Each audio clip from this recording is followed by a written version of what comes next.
Our story begins as one man introduces himself as careless, stating that he is a mercenary, and asks if anyone knows where they are.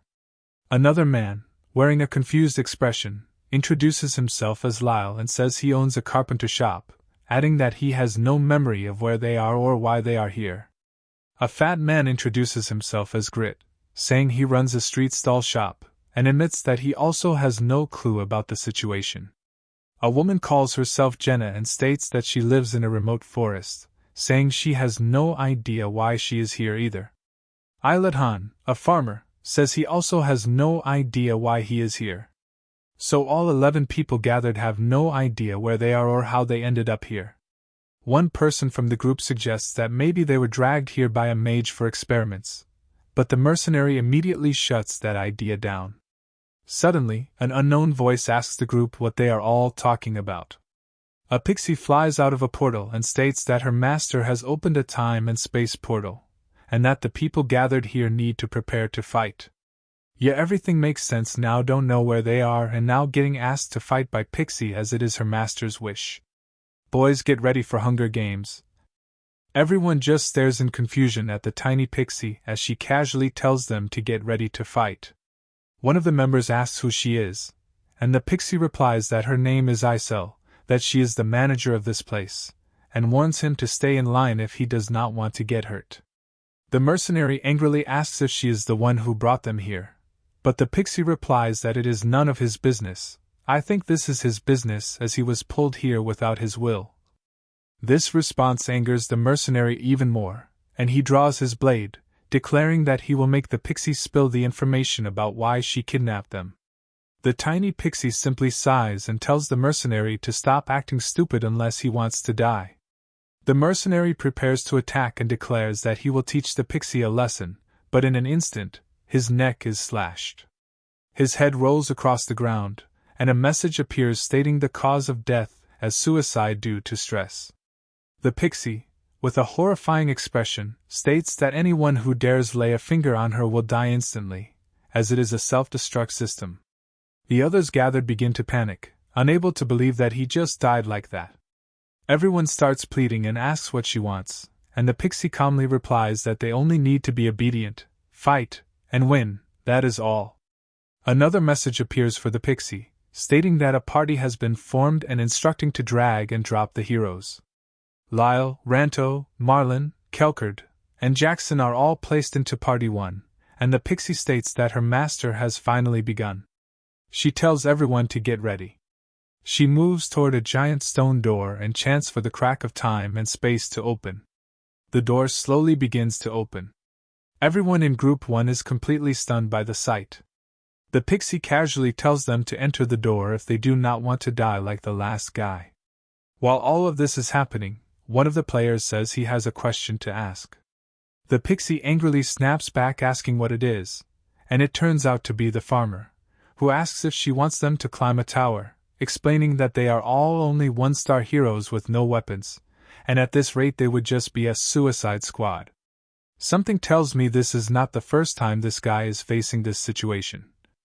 The forest woman thinks to herself that the Pixie just singled this man out, and wonders what all this talk about towers even means, as the farmer continues by saying that even a 2-star warrior just died, so shouldn't they at least be given something? The Pixie thinks it over and admits to herself that he has a point. She sends a message to her master stating that the heroes do not have any equipment.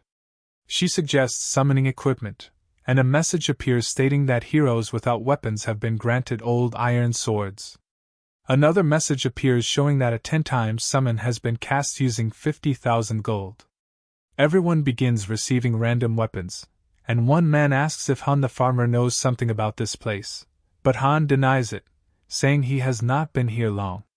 The forest woman grows even more suspicious of him. Han then tells everyone to grab a weapon from a nearby shed, saying that it will start soon. Everyone panics, wondering what he means by that, questioning if a battle is about to begin, but Han ignores them and calmly heads toward the shed to pick up his weapon. Some people say they have never fought before, while others silently begin choosing their weapons.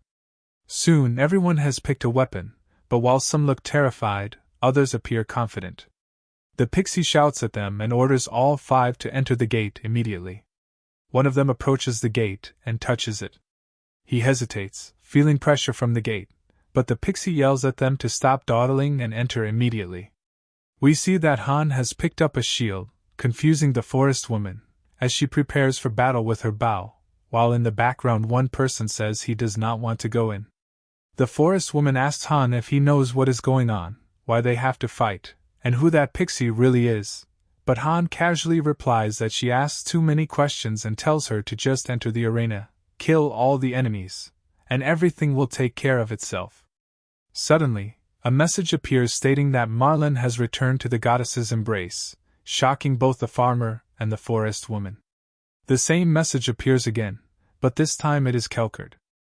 The same message appears for Ranto and Kaskard as well, and Han simply states that this is why they are only 1-star heroes, while the forest woman asks what that message meant, but Han tells her to keep quiet. Another message appears, and this time it is Lyle. The pixie makes an angry face and declares that Party 1 has been annihilated, calling them useless bastards for getting wiped out on the first floor. Another party is formed, this time consisting of Han the farmer, Jenna the forest woman, and Dajil, Grit, and Kale, and Han calmly states that it is their turn next, while the forest woman asks why the previous group is not coming back. Is she this dumb? How has she not figured out they are dead in there? An old man walks up to the pixie and complains that his arthritis is acting up, asking to be left out of this, but the pixie simply calls him an old punk. Dude just diagnosed himself with arthritis just to skip death. Something tells me this is not going to work.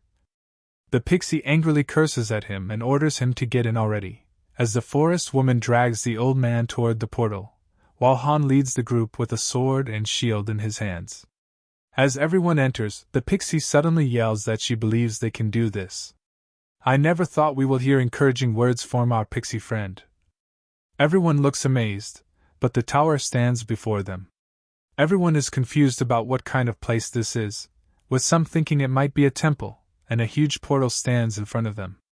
The portal displays a screen showing main dungeon, current floor first, climb the tower and save the world. A message appears stating that the gate is opening and tells everyone to get ready, and Han orders them not to freeze up and to prepare themselves. A bright light flashes across their faces, the brightness completely swallowing them. They are teleported to an open field beneath a vast open sky. Everyone struggles to process what just happened, completely confused about where they are. I feel sorry for them getting kidnapped twice in the same day. One man asks where they are, and Han simply replies, "Where else?" What do you mean by that, dude? Just explain them why you have to be so mysterious, just gatekeeping all the secrets. They are facing goblins, and a system message appears stating that their objective is to annihilate their enemies. I have to say these goblins look weird as hell. They look like if Goblin and Boar had a baby. Han reminds everyone that he warned them they would die if they did not fight, and tells them to pull themselves together. He looks back and realizes that 3 of them have already dropped their weapons and run away, leaving only the forest woman Jenna standing beside him. She shouts at the fleeing old man, asking if his arthritis is gone now, and he replies that it just got better, as a message appears stating that fear has gripped everyone and all their stats have been reduced by 30%. All 3 men slam their heads into an invisible wall while trying to escape. Jenna stares in shock as she realizes they are surrounded by an invisible barrier. The fat man asks why they cannot get out, the tall man complains that his back hurts, and the old man begs the system to let him out because he needs to take a shit. Han calls them pathetic and notes that he is the only one whose stats have not dropped by 30%. Jenna asks if they can escape if they kill the goblins. Han answers yes and asks if she knows how to use that bow, and Jenna replies that her father was a hunter, so their strategy is for Han to tank the attacks while Jenna shoots the goblins from the back line. Jenna asks about the rest of the group, but Han tells her to leave them, as they will be no help. The goblins growl, their sharp teeth ready to pierce the party, drool spilling everywhere. To be honest, I am just impressed how clean their teeth are for a goblin. The goblins begin their charge, and Han braces himself. Han prepares to face the goblin horde head-on, stating that he has never wielded a sword or shield before this moment. A goblin leaps at him, cleaver in hand, ready to strike Han. He declares that his real name is Han Seojin, and that he has crossed over into a game ruled entirely by luck. He guards himself from the attack as Jenna draws her bow, ready to release her shot. The scene shifts back to the real world, showing a mobile game created by Mobius called Pick Me Up. The objective of the game is to reach the 100th floor using strategy and tactics to clear each stage. The protagonist states that until yesterday, he was living an ordinary life, simply playing games. While playing this game, an update appeared called Transcendental Advent. He explains that heroes are ranked from 1 to 7 stars, and even after thousands of paid gacha pulls, he has never received anything above 5 stars, even though other players have, and he is about to enter a dungeon with a low drop rate that rewards a book of reversal capable of granting a 7-star hero.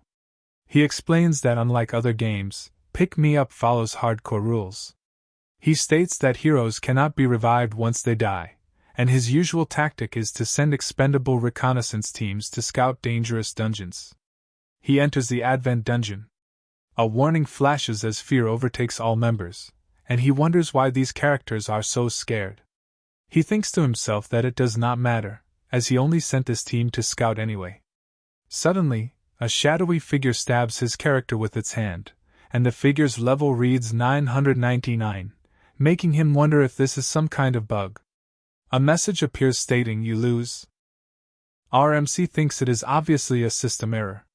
He tells himself that they died before he could even read the boss's attack patterns, and that he gained absolutely nothing from it. The shadowed figure begins to grow larger, wearing a creepy smile, and RMC thinks the game should have already ended, but the figure simply says, "Found you." Suddenly everything goes dark, and RMC is struck with a message stating, "Creating an account. Choose your name." RMC has been dragged into the game itself and is completely confused, as the system asks if he wants to play the tutorial, promising a predetermined reward upon completion. As RMC opens his eyes, a message appears stating that in a small town of the Heim province, there lived a boy named Han Islet. That's RMC. RMC finds himself holding a sword, surrounded by fire, completely confused about what is happening. The system displays a warning that an unknown entity has entered, and that if RMC wishes to save the world, he must climb the tower. A hand suddenly appears from behind a cracked wall. RMC turns around to look at it.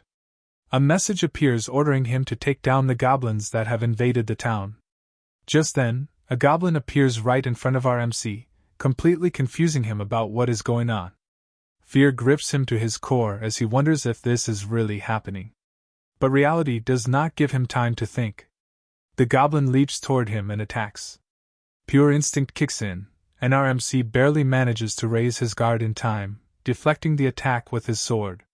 He pushes the goblin back with all his strength. He then prepares his own attack. RMC slashes the goblin, and its blood sprays everywhere. RMC struggles to breathe as his mind fails to process the fact that he has just killed another living being. A system message appears stating that a reward has been granted and instructs him to check his mailbox. He arrives before a massive dungeon and is shocked to see that everything looks familiar, as it is exactly the same as Pick Me Up, the game he plays. A message appears asking, "Master, will you pull for a comrade before the next stage?" The message further explains that the first summon is free and that 500 gems have been provided for a high-rank summon. RMC, completely confused, yells out asking what is happening. The gates of the dungeon in front of him slowly open, and golden light begins to pour out.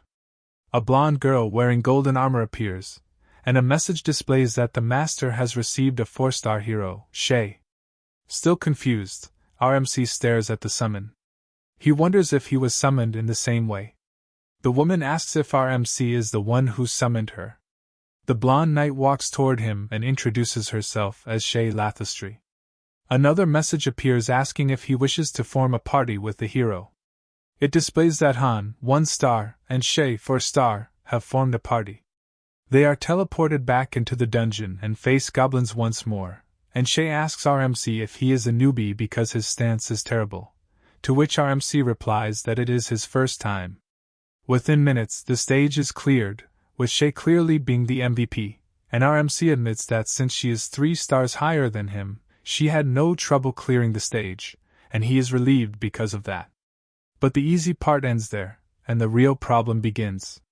They arrive in a massive cylindrical room, and a message appears stating a method to enhance heroes, synthesis, as the doors open. Our MC realizes that this will be the end of him. At that moment, a familiar voice calls out to him. It is the pixie, ordering our MC to hurry inside because her master is waiting. Our MC is completely dumbfounded by her words. Our MC shouts at the pixie, Isel, causing her to panic as she asks how he knows her name and what he really is. Our MC calmly states that he knows her because he is one of the pick-me-up users, and that his real name is Han Seojin, prompting Isel to check the user guide and find his real name listed there. However, Isel becomes confused when she sees that the image does not match him, and our MC asks her to send him back while still trying to speak politely. Isel asks if our MC is from Earth, and he angrily confirms that he is. This terrifies Isel even more, making her believe she is losing her mind, as this is not supposed to happen. She panics and shouts at him to just go inside first. Our MC shouts back that he will die if he goes in, and Isel replies that he will only be synthesized, but our MC says that it is the same thing. Ignoring him, Isel throws him inside anyway, and we see that Shay is already standing there. Shay calls out to our MC, telling him to stop being so loud. A system message appears stating that synthesis is starting. We see our MC's hands beginning to evaporate. Our MC panics as the synthesis process starts. We are told that synthesis is a process used to enhance a hero by combining 2 heroes. One of the 2 is sacrificed for the other. A game-like explanation appears showing that when MC and Shay enter the synthesis room, Shay will absorb the MC and become stronger. Our MC explains that since Shay is a 4-star hero, the weaker one is normally sacrificed to enhance the stronger one. Our MC prepares himself for death, because no one would ever add a 1-star hero to a 4-star hero. In a dark void, a system message appears stating, synthesis complete. It is our MC, and he looks slightly stronger, completely confused. He says it makes no sense, questioning why Shay, a 4-star hero, is the one disappearing. Bro doesn't know about plot armor. Shay fades away with sadness in her eyes, saying that she simply was not chosen. She smiles at our MC and tells him to leave the rest to him. Our MC stands alone in the synthesis room, completely dumbfounded. He cannot believe that he is still alive. We return to the dungeon, where the fat man from our MC's team is being stabbed. Each person who abandoned our MC is being chased down by goblins and brutally stabbed.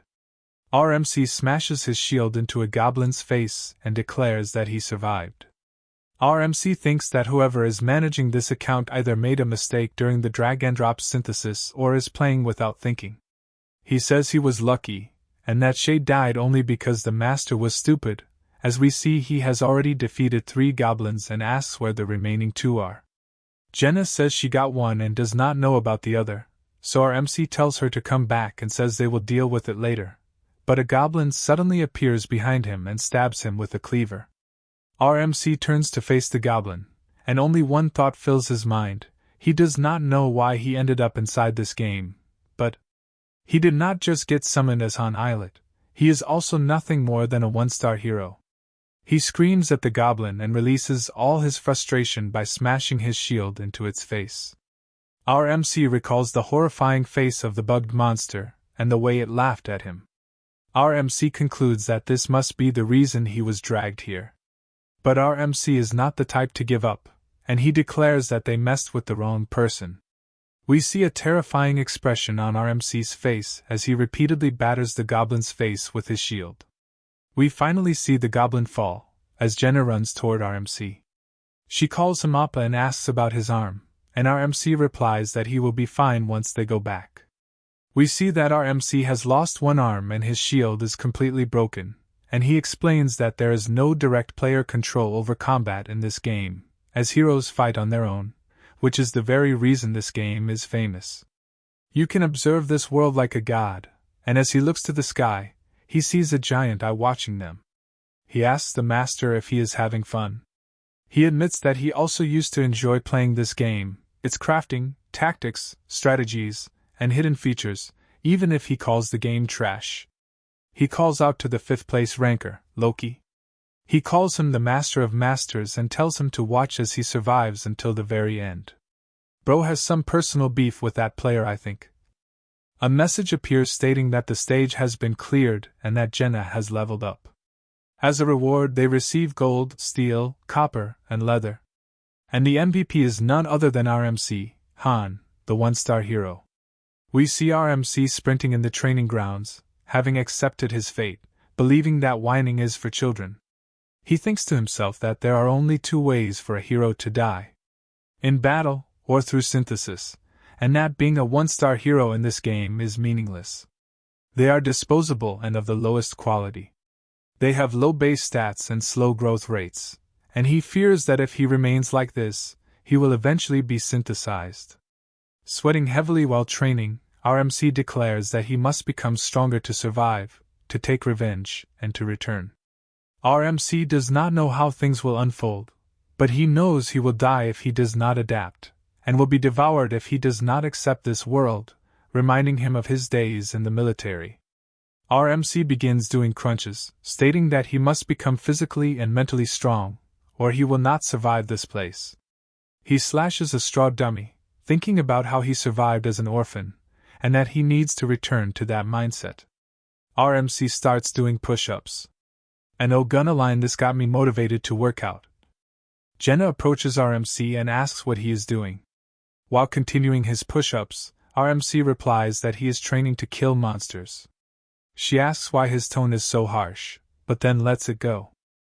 She picks up her bow and arrow and says that she spent the entire night thinking about their situation and what their next step should be, but admits she does not know if they can even get out of this place. She takes aim at the straw dummy and says that since her father was a hunter and archery is her hobby, she will not become a burden to him. She releases the arrow and says that whining and crying will not change anything.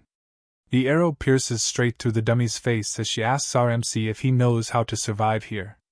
RMC asks her if yesterday was the first time she fought in real life and how skilled she is with the bow, and she replies that she is average. RMC looks at her.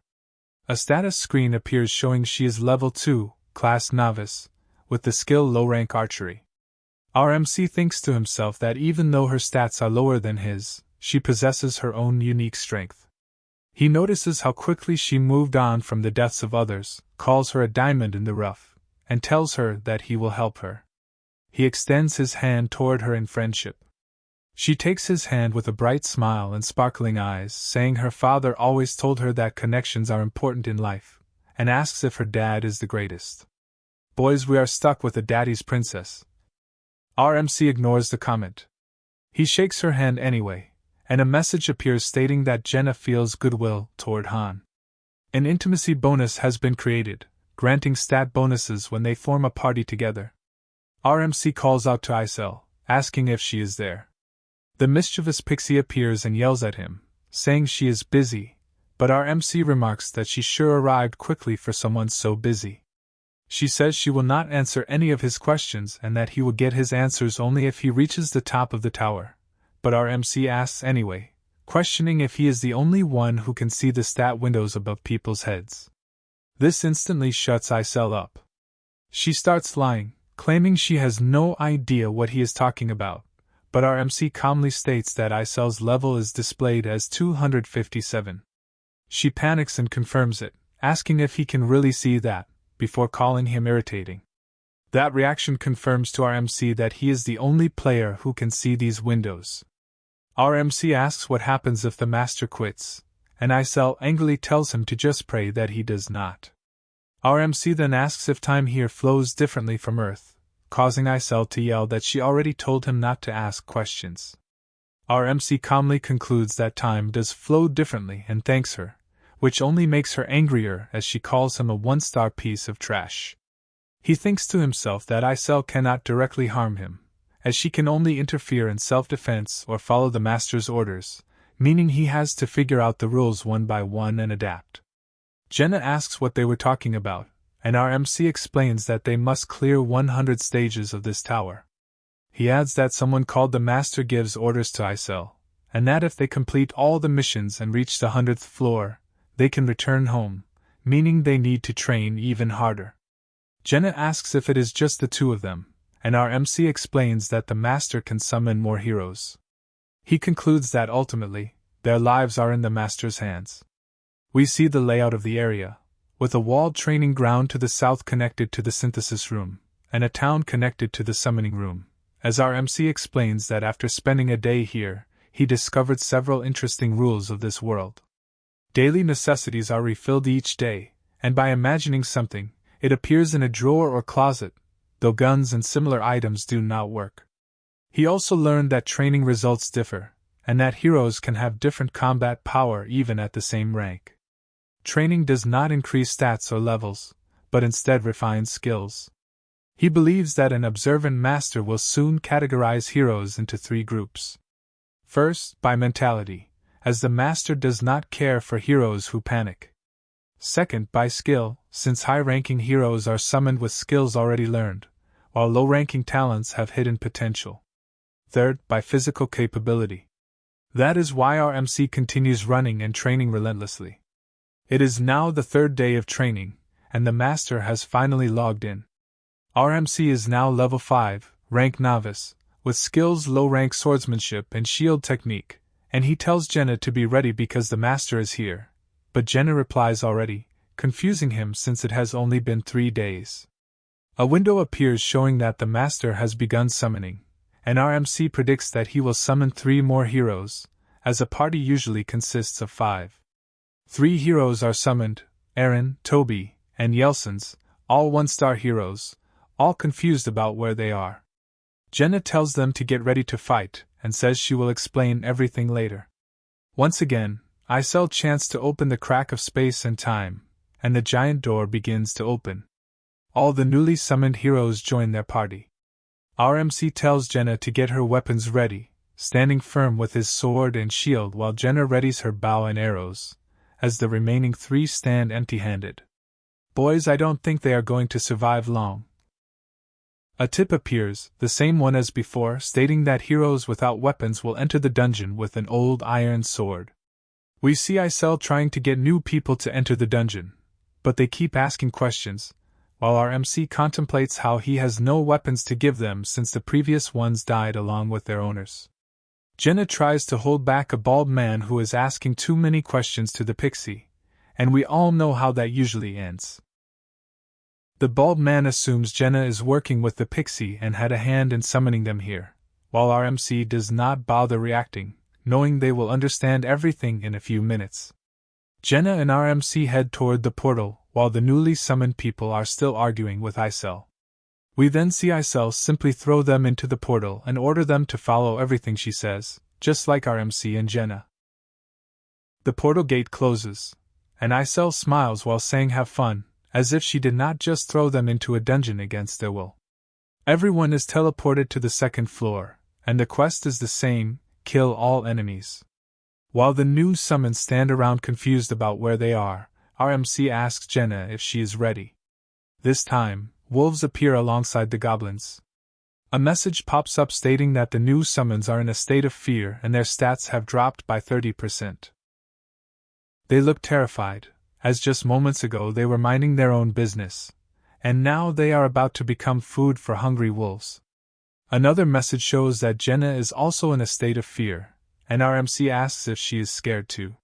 He jokingly asks if she ate something bad, trying to lighten the mood. Jenna yells at him not to scare her like that, but our MC calmly tells her to handle the goblins while he takes care of the wolves. A message appears stating that Jenna is no longer in a state of fear, while the new summons remain completely useless.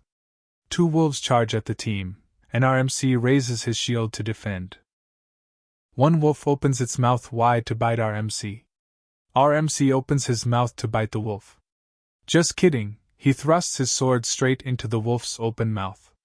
He looks closely and realizes the wolf is not dead, blaming the low-ranked weapon. He twists the sword while it is still lodged in the wolf's mouth, then drags it out through the other side, slashing the wolf cleanly in half. We see the wolf's body split into two as our MC calmly cleans the blood off his sword. He looks to the side just in time to see the second wolf lunging at him, and he blocks its bite with his shield at the last moment. The wolf is strong, and we can see our MC struggling to hold the attack. Luckily, his other arm has healed, and with a sword in hand, he swings at the wolf, though it manages to dodge.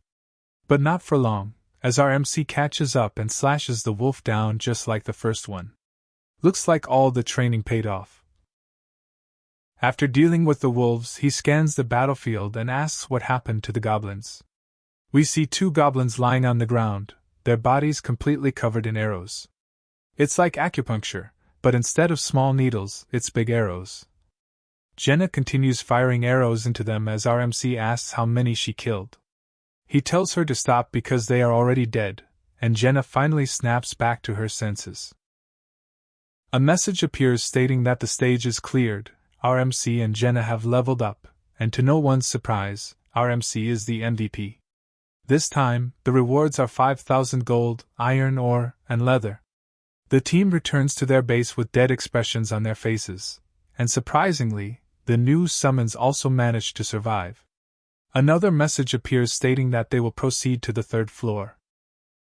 Jenna cannot believe this is happening again, while our MC asks if Isel saw what happened on the second floor and points out that they are in no condition to enter the third floor.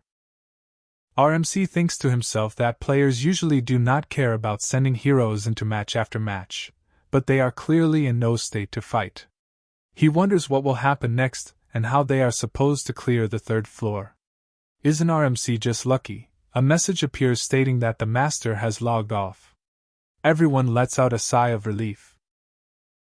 Isel suddenly appears and complains about how tiring everything is, while our MC angrily responds that they are the ones doing all the work, so how is she the one who is tired? She is the type of person who never contributes in team projects, but is always tired. Our MC starts using his brain again, thinking about how it is 1 floor per day and how they get 3 days of rest until the next login. He looks at his stats and begins evaluating how much his physique is improving. While he is lost in thought, the new summons start bombarding Jenna with question after question. He checks their statuses and sees that everyone summoned is a 1-star hero, all commoners who have never fought on the front lines before. He recalls the 2-star hero he encountered at the very beginning. He states that higher-ranked heroes do not hesitate, while 1-star heroes panic the moment they are thrown into battle. Meanwhile, 3-star heroes are always ready to fight, which makes our MC wonder if they already know they will be summoned and if they understand that their only purpose is to fight. He thinks about Shay, realizing she would have known the answer to that question. Jenna walks up to our MC and asks if it would really have hurt to help the others. I am on her side. I mean, if you explain them what is going on, they might be useful in the fights, but our MC does not bother explaining anything to other people. He coldly replies that there is no reason to explain anything to those useless bastards, but Jenna argues back, saying he could turn them into colleagues and that it is better than having none. We see the other 3 still struggling to understand their situation. One of them approaches our MC and says he has a question, but our MC tells him that only he and Jenna will fight in the next battle and that he should not worry. The man still insists on asking, but our MC ignores him and tells him to stop because it is annoying. The newly summoned bald man grabs our MC by the collar in frustration. Dude, you just saw him kill 2 monsters while you were just pissing your pants. Just use your last brain cells.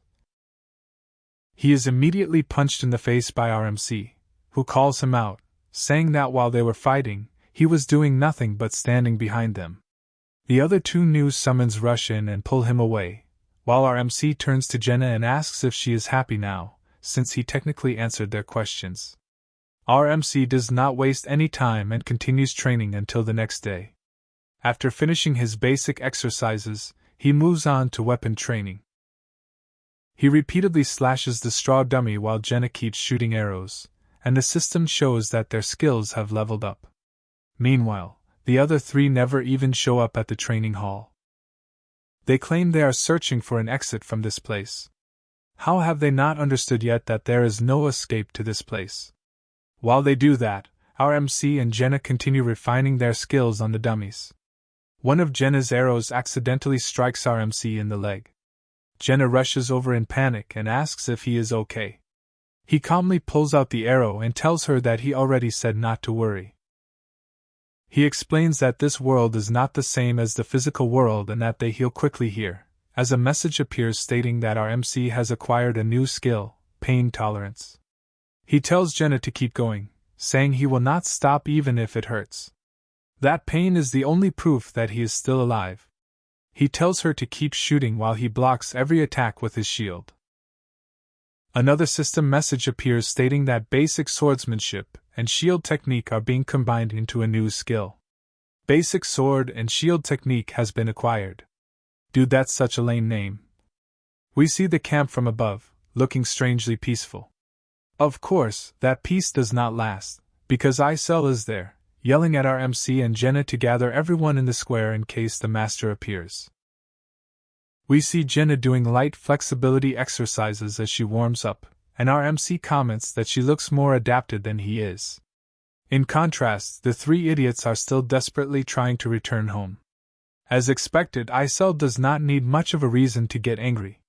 She launches herself at them, beating them while sarcastically shouting that she has wronged them so badly that she will write an apology letter. She keeps hitting them as they scream for help. She finally orders all three to go back, and with swollen faces, they quickly agree. Floor 3 begins, and the objective is to annihilate the enemies. Our MC stands ready with his sword and shield, Jenna prepares her bow and arrows, and the three idiots stay in the back line. Our MC charges forward and takes down a goblin in a single swift strike. Just like that, the third floor is cleared without a single casualty, and surprisingly, the MVP this time is Jenna. The rewards are 7,000 gold, iron ore, and leather, and our MC comments on how boring this is, while Jenna says it feels doable.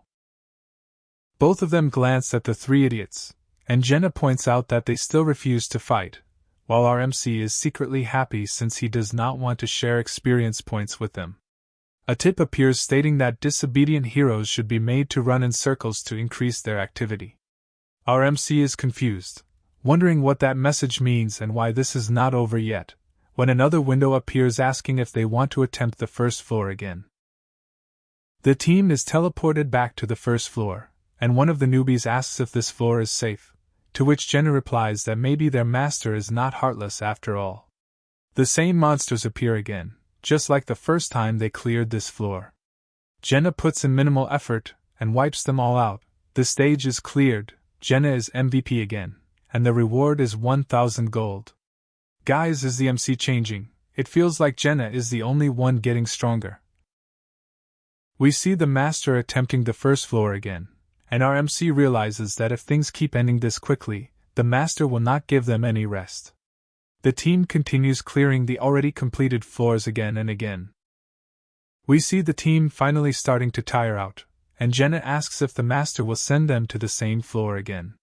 Fortunately for them, the master decides to end their misery and sends them back to camp, as one of the three idiots yells in frustration about seeing the same monsters over and over, while our MC calmly tells him not to worry, that this is it for today.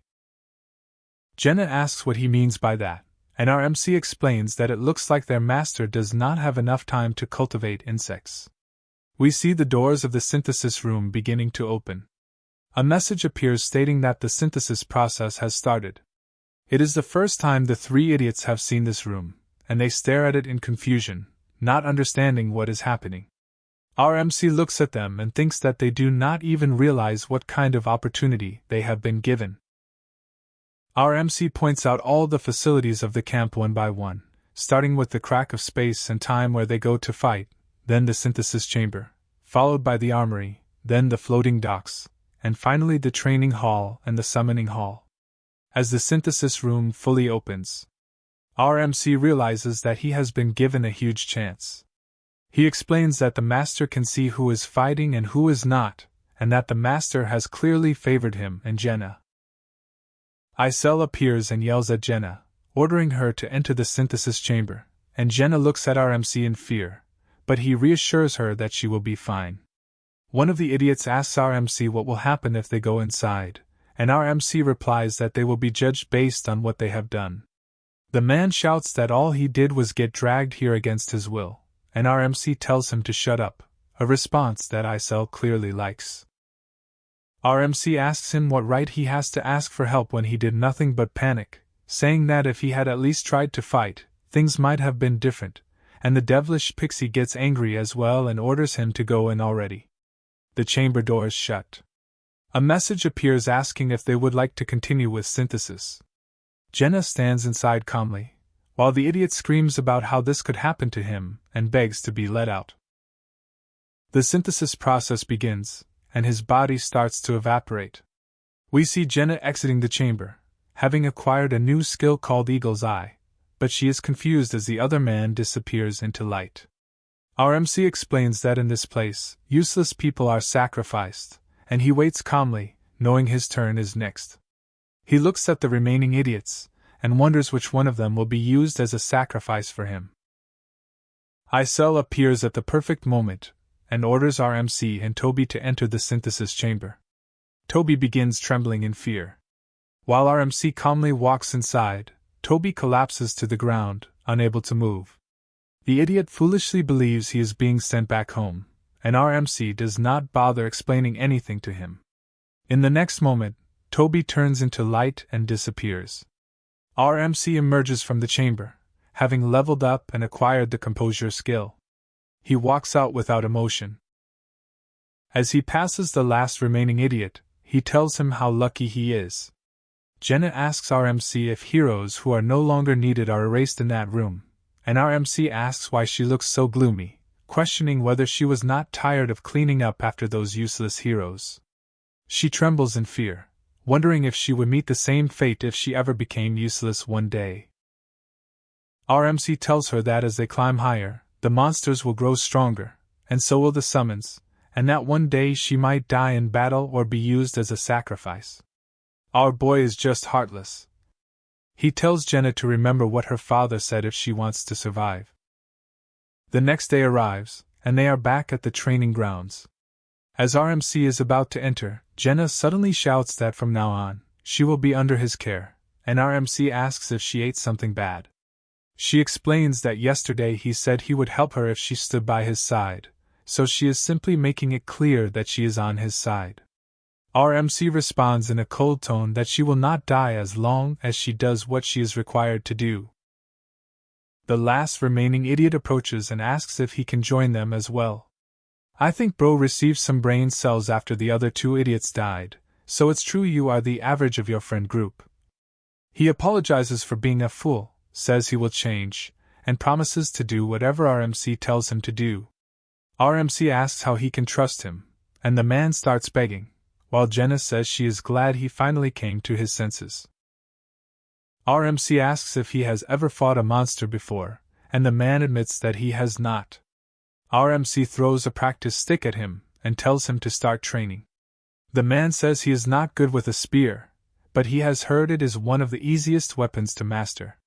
Jenna comments that they now have melee with our MC, mid-range with the spear user, and long-range with herself, making them a well-rounded team. Our MC remarks that for 3 people with no skills, this is an extremely effective combination. He takes his stance, grips a practice sword, and tells the man to get ready to fight. The spear user panics and shouts that he does not know how to fight, but it is already too late, as our MC dashes toward him, saying that he learned to fight on his own, and that the man can do the same. Han starts slashing at the spear user again and again, forcing him to retreat step by step, until the man finally closes his eyes and tries to launch an attack of his own. Boys, this is where he learns his first lesson. Our MC casually asks if closing his eyes in the middle of battle is really a good idea, and follows it up with a kick straight to the spear user's stomach. The kick makes the spear user puke, and our MC coldly asks if that is all he can do, even when his life is not on the line. Jenna tries to calm Han down, saying it is his first day, but our MC replies that he is not willing to carry dead weight, and will leave him behind if he cannot keep up. Han asks the spear user if he has a family, and the man says yes, he has a little sister, so our MC states that this should motivate him even more, because he is fighting despite having no one. Our MC points his sword at the spear user's neck and asks what will happen to his sister if he never makes it back. He scares him further by saying that dying to a monster would be painful, and that getting synthesized might actually be the better option. The spear user grits his teeth at that comment. Our MC likes that. He sees anger building in the spear user's eyes and says that his eyes look better now. A message appears stating that the blacksmith forge has been upgraded and that it will cost 500 gems. Our MC notices it and says that the blacksmith is now available. Our MC calls out to Isel, and she complains about him giving her orders, but our MC is already bored of that response. He asks if she gives tips to the master and whether she can access the internet. Isel replies that she can, and that web surfing is her hobby, so our MC says that the tips she shared with the master came from a strategy forum.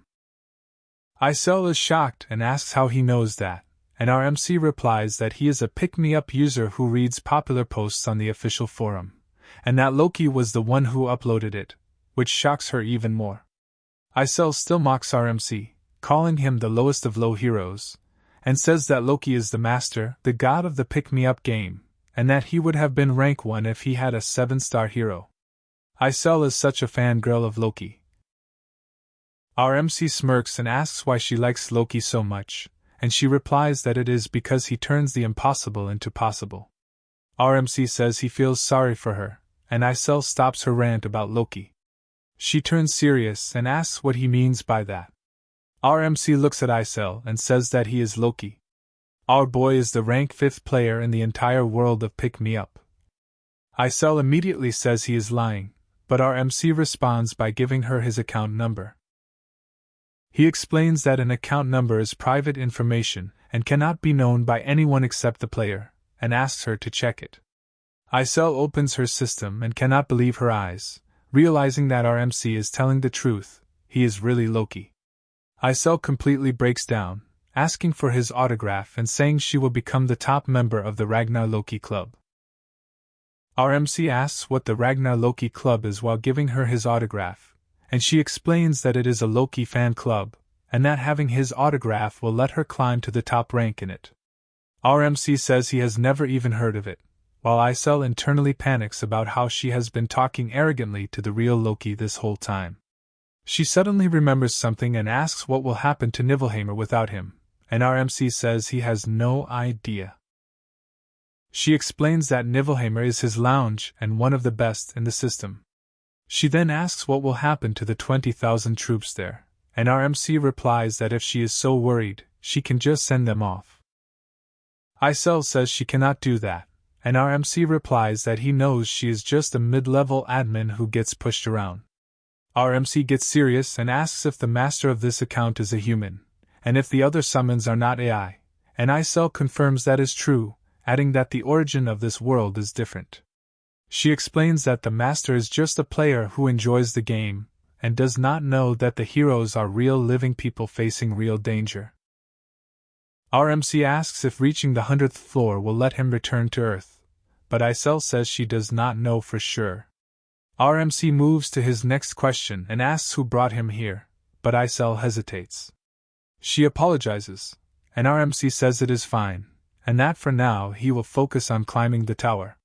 He then asks how much authority Isel actually has under the master, and she replies that she only supports his choices and gives tips. He asks if other masters' lounges are the same as this one, and she says they are slightly different, but the base system is the same. Our MC thinks to himself that around 1 million worlds like this probably exist. He realizes that the entire Mobius summoning system is a lie. He thinks about how his careless decisions back when he was a player might have been death sentences for real people. He tells Isel that if she wants to climb the tower, she will have to listen to him, and that he will help her, and the fangirl immediately starts jumping in excitement. We return to the training grounds. Our MC rates Jenna as a genius, as she has shown unthinkable growth. On the other hand, there is Aaron, the spear user, who is sluggish and could easily end up dying. We see Jenna and Aaron training together, and Jenna says she went easy on him, yet he still was not much, while our MC tells her not to get cocky and to just follow him. But suddenly, a voice appears out of nowhere, asking Jenna how dare she follow our MC around. It is Isel, our MC's fangirl, and she declares that she is the #1 servant of our MC, and starts arguing with Jenna about it. She calls Jenna a fox-like bitch, and asks if she even knows who she is walking with. But before she can continue, our MC covers Isel's mouth and asks if she has no work to do. Isel continues yelling at Jenna, saying that Loki's #1 servant is her and no one else, while Jenna looks completely confused about who she is even talking about, and our MC tells her to just ignore it.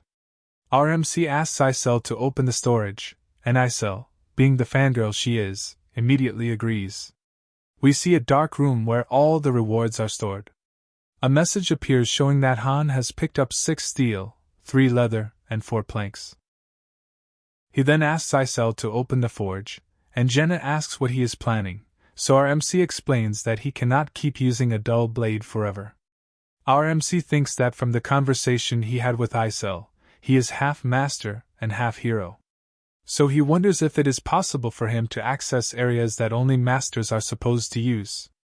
Isel floats beside our MC and asks if he is planning to make Levitine or Bryanak, but our MC says either can be made in a place like this. A system message appears stating that the facility is lacking, there is no expert or blueprint, and a penalty will be applied. The success rate is shown to be extremely low. Another message appears asking to select a puzzle difficulty, stating that the higher it is, the better the reward. Our MC selects Extreme Hell. Yes, something told me he will. Isel gets scared after hearing that, but our MC tells her to just watch, explaining that this is a minigame that most masters avoid, but the rewards are insane if completed.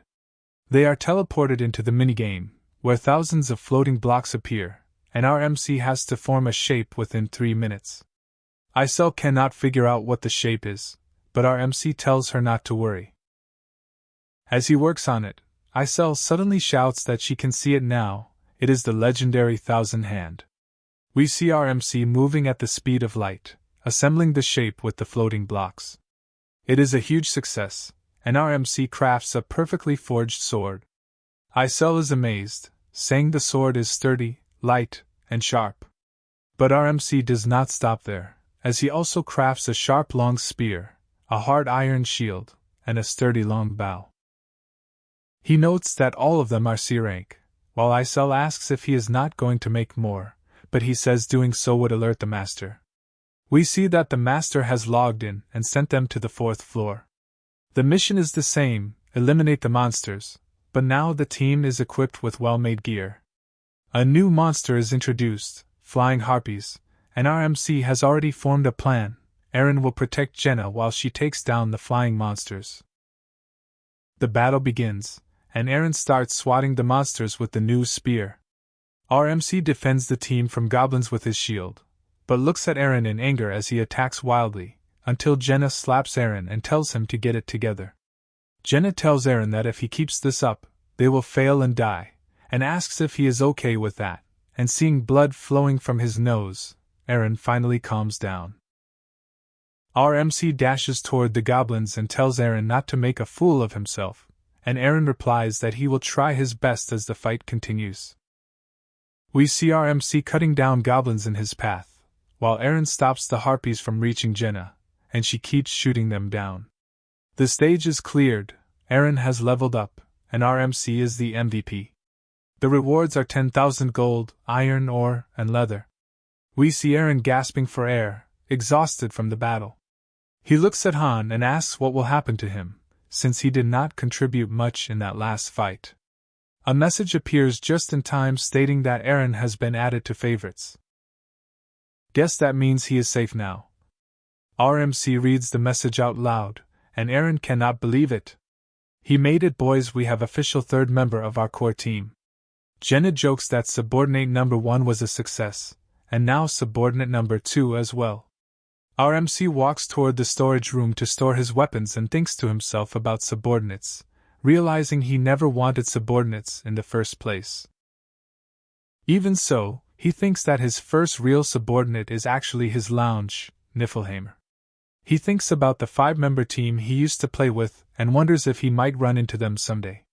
He also thinks about his lounge, believing that his vice-captain and Urnith are smart enough to manage things without him. We see the top view of RMC's lounge in his Loki account. 2 heroes stand at the top, one wearing a cloak and looking like a mage, while the other looks like a knight. The mage calls the knight Ceres and asks if she is really going to leave, and the knight replies that Urnith should know that every minute counts. These are top heroes of our MC account, and they are planning something. Urnith says she will leave the investigation to Ceres, and Ceres says she will leave the rest to Urnith. We see Ceres heading out to investigate their master's whereabouts, as he has not logged in for quite some time. We return to our current master's place, and a message appears stating that the lounge has leveled up to level 2 and the hero limit has increased. The restaurant and training ground have also leveled up, with good quality food and increased training efficiency now available.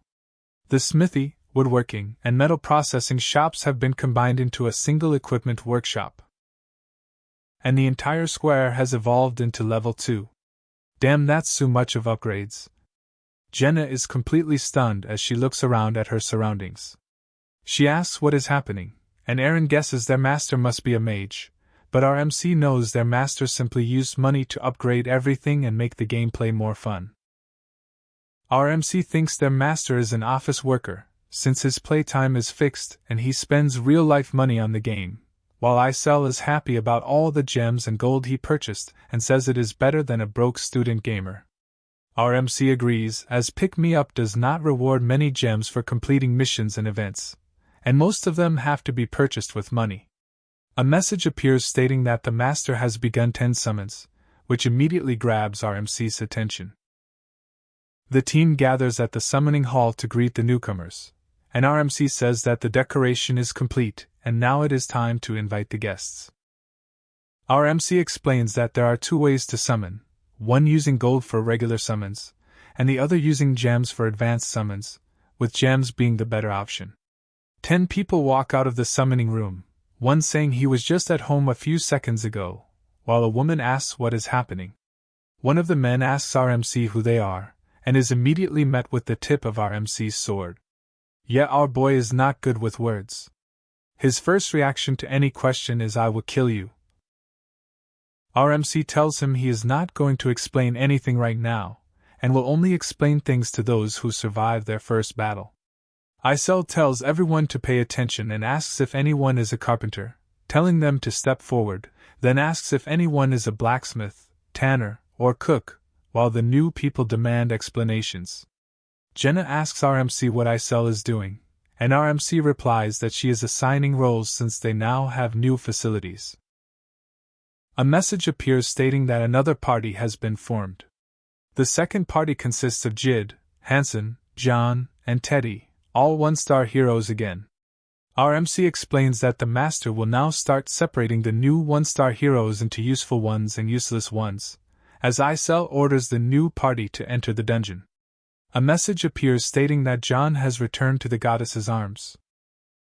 Our MC explains that one of them has already died, while Jenna says they should have explained things better to the new summons, but our MC replies that there is no need to explain anything to people who die on the first stage. Teddy has also died, and our MC states that 2 members of that team died while 2 survived. Isel calls out the next party, Daika, Descartes, Sigler, and Child, and we can clearly see fear on their faces as they do not know how to fight.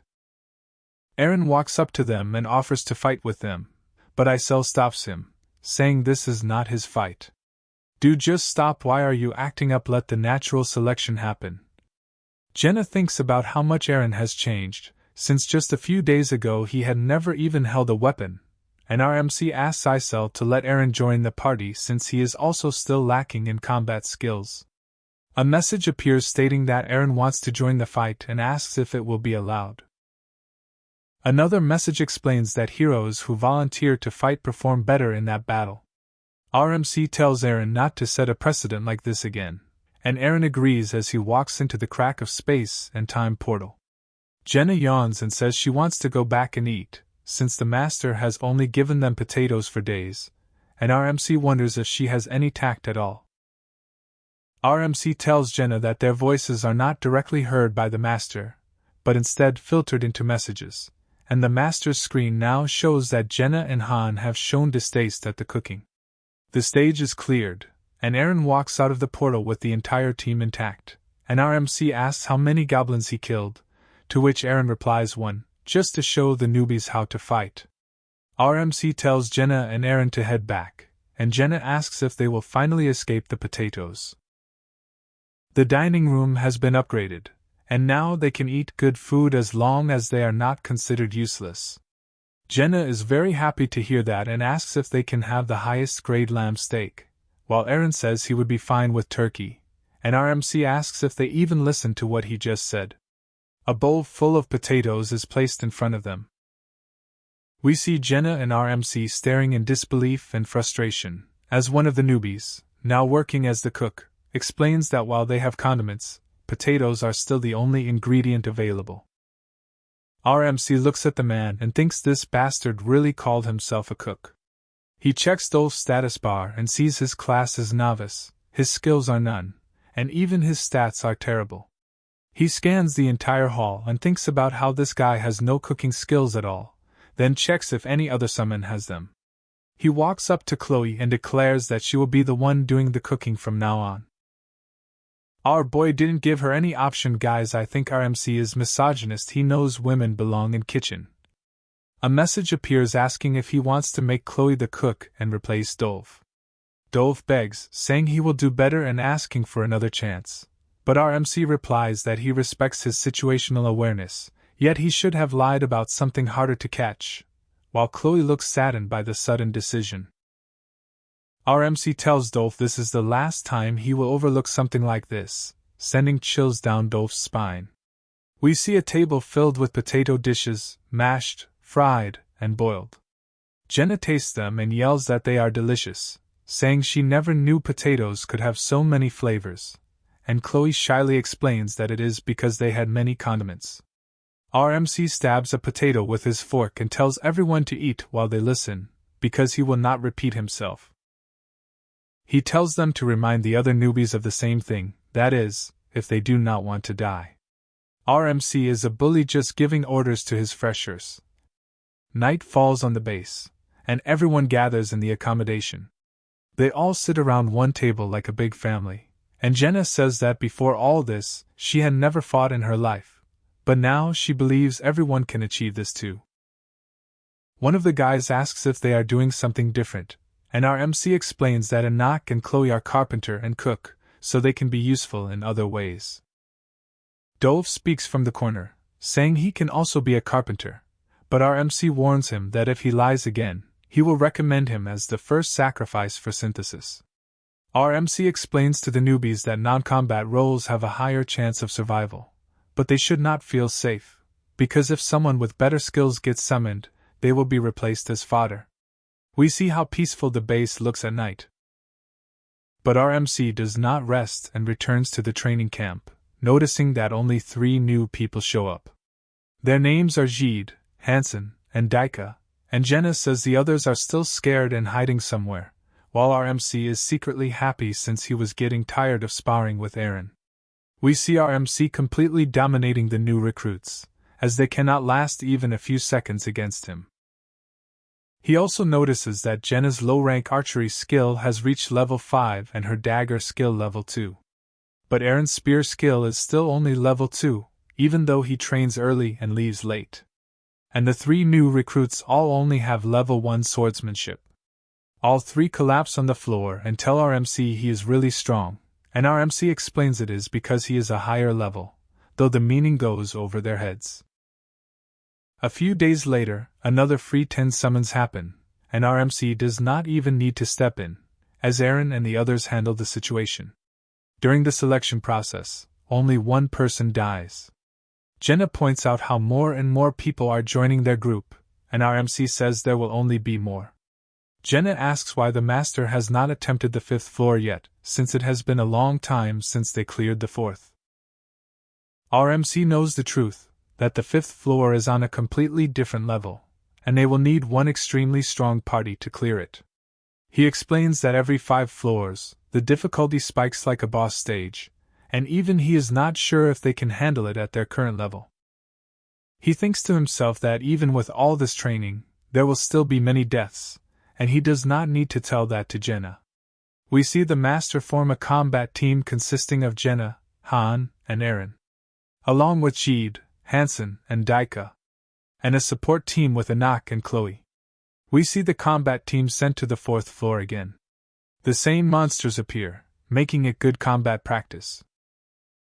We see Jeed and Hansen in the front with sword and shield, Eren in the middle with his spear, Jenna in the back with her arrows, and our MC commanding everyone's roles. The new members, Jeed and Hansen, raise their guards and brace for the incoming attack.